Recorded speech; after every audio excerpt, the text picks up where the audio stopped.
All right, let's talk about meditation versus transmutation. So I've been writing notes down, stuff to talk about on my page. And as you can see, I have a new setup because I was always just doing stuff on my phone, just here and there. But then I was like, talking with my girl, she was like, it looks shitty. So I was like, I do videography and photography. Let me spice it up a little bit. But one of the notes I just wrote down recently was meditation versus transmutation. A lot of people talk about meditation, going into a meditative state. And okay, I can meditate on things, maybe manifest things, clear my mind. You've also heard, I wouldn't say you've heard, but some people talked about people with anger issues or like violent crime, criminals that have violent crimes on their record.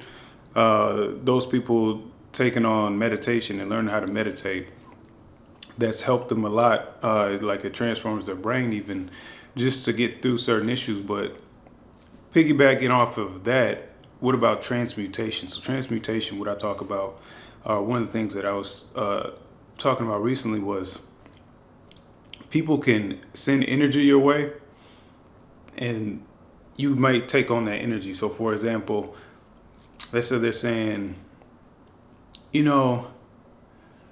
I feel anxiety and I feel depression and all these different things, and they talk about it and they describe it and they put this name to it. There's the metaphysical conscious portion where it's like, okay,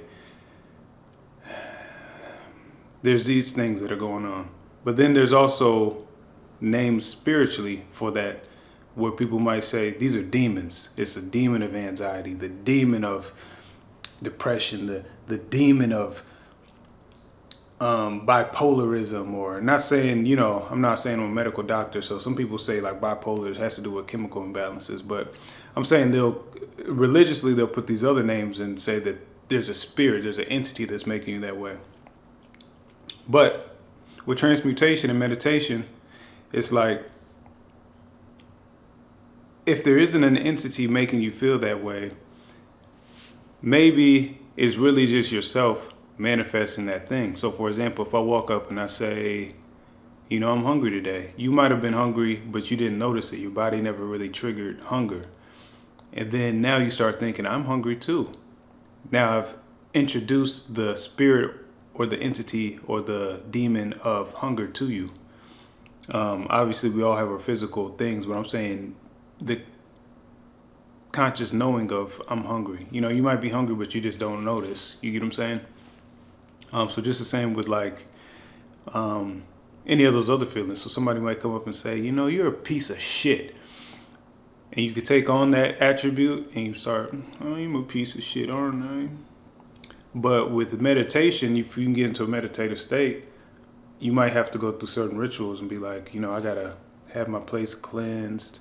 I have to sit in a certain position, breathe out, focus on it. And now I'm in a meditative state. My mind's clear. But with transmutation, what about me being able to, just like guerrilla warfare, you're using what's on the land, what's available to you in order to do what you need to do. So when it comes to transmutation, it could be, I don't have the luxury of going to sit in the corner and silencing everything and going into a meditative state by listening to my breaths. I need to do this while I'm at work. I'm at my desk. There's things going on. Or I'm at McDonald's. I work at McDonald's. There's stuff going on, but I want to be in a meditative state because there's a lot going on. And there's people saying I'm a piece of shit, but I don't want to take on that attribute. So transmutation will say, they're saying this, but I'm not accepting it. You're a piece of shit. But here, you're already in a meditative state where you can say, I'm this. I'm whatever I believe I am. And then that's the transmutation. You're transmuting the energy that's coming in, and you're still filtering it out to be whatever you want it to be.